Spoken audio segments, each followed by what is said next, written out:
Morning, Pure Belonging friends. I wanted to share with you something about perfectionism and this idea that there is a perfect me or a perfect version of me that I can be. And I was processing this with a client in a private session yesterday.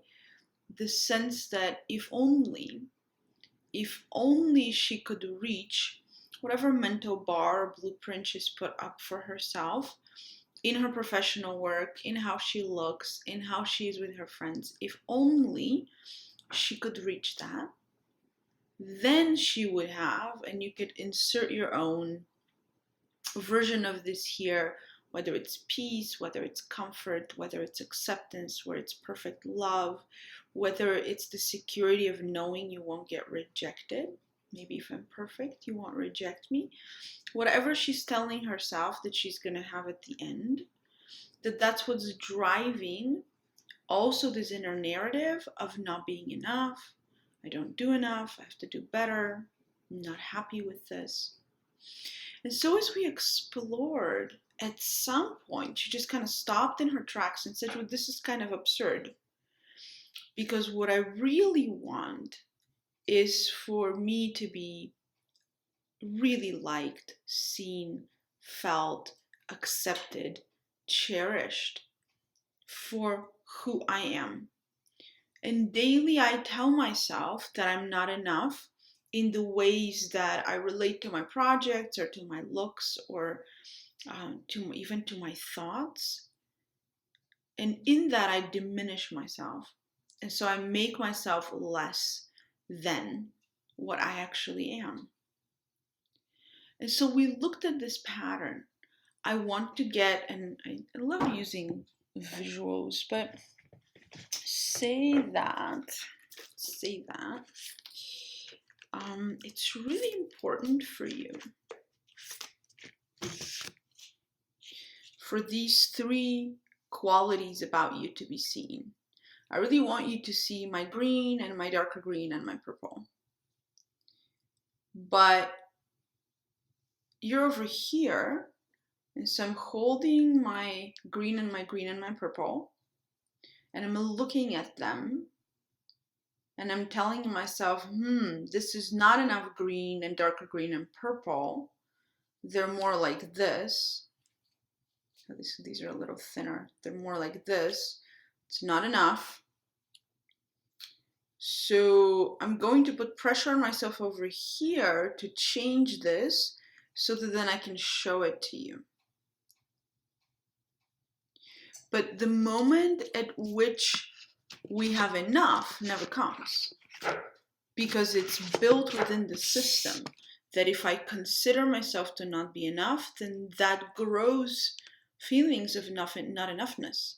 It's a self-representation that says, I just don't have enough. And so I need to keep working really hard until this imaginary moment comes when I can finally show myself to you. And because all of this is driven by fear of isolation, of rejection, of being shunned, of being pushed away from the people and the relationships that you really want to belong to, what we do is we guard and we protect our hearts from the fear of rejection by telling ourselves we're not enough so that we don't even get into that relationship. So if I tell myself I'm not enough on my own terms, then I give my life to make myself so perfect that you accept me. But then what drives me is the fear that you're going to reject me anyways. So I'm just going to keep telling myself I'm not enough so I can match up to what it is that I imagine you need to accept me. And in the neuroaffective model, what we call this is futuristic memory. Like Larry Heller has this term, futuristic memory. You're actually expecting something that's already happened and you're playing it out.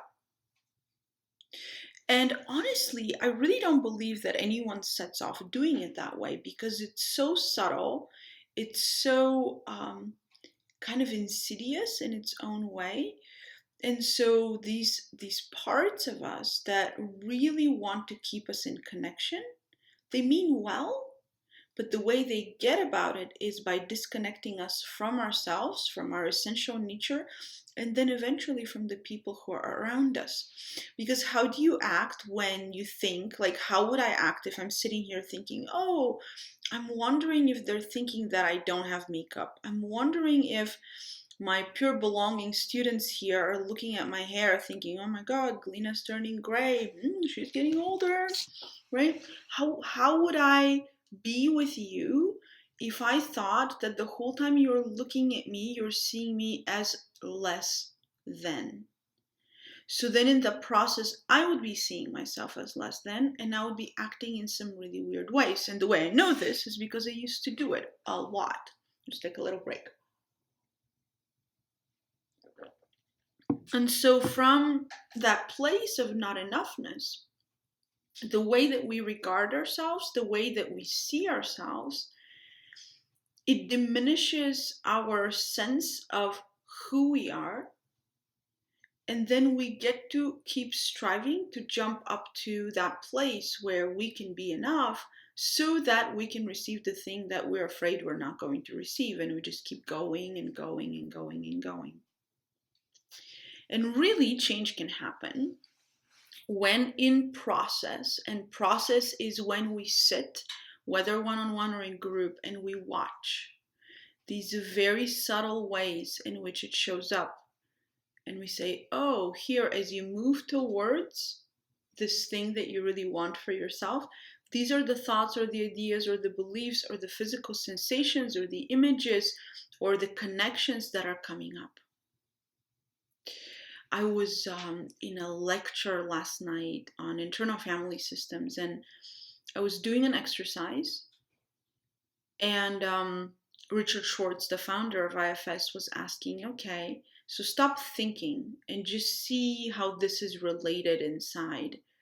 And I have to tell you, as much work as I get to do, both as a practitioner and on the client end in therapy, I did not expect that pattern of really being hard on myself was coming from that place.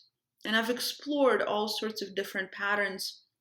And of course, it's an endless universe in there, so we can keep exploring and keep finding new ways that certain beliefs and patterns are held in. But my sense in me was that, so a lot of my perfectionistic tendencies came from dance and classical dancing. And there was this sense that if I don't do things well, then it's the others who would see me, they would see me make a mistake and they would reject me for how I made the mistake. But it was a very particular kind of hue of rejection where I see you, that you're clumsy in doing something, especially in dance, because everything is so beautiful and flowy. It's an art, it's choreographed, right? And then you see somebody who can't, and then you project at them. So I was projecting that they're projecting at me, that sense of you're clumsy. And that was unbearable to me. It was really hard for me was to see the rejection in their eyes. So that's what was really hard, right? And so that part that's old, like probably, started feeling that way when I was 7 or 8 or 9. It's just lingering. It's just sitting in there. And it's driving some of my adult decisions at 40. And so what do? We enter in process with how we are with ourselves, with how we are with the world. So that, as my client yesterday, we can look and we can say, wait a minute, the way that I'm going about the thing that I want is actually the thing that's keeping me away from getting what I want. And so how can I reorganize? How can I reposture myself in my own life so that I am with myself differently, in a different kind of process, so that I can have less suffering, so I can have more freedom, so I can have whatever it is that I want. And then food doesn't have to swoop in as the savior of my unheard or unspoken or kind of unaware process. Because we're always in process. It's just what can we see and what can we not see. If I'm looking at myself cognitively and I'm just looking at myself like this, cognition might be a couple of these markers. There's a whole other universe of inner sensations and organization and the way that your body does things that are holding patterns in place. So my work as your teacher is little by little to lead you in that process and to help you not only understand but also transform internally how you are with yourself. So hopefully that was helpful. Let me know your thoughts on perfection below, and I look forward to having a conversation.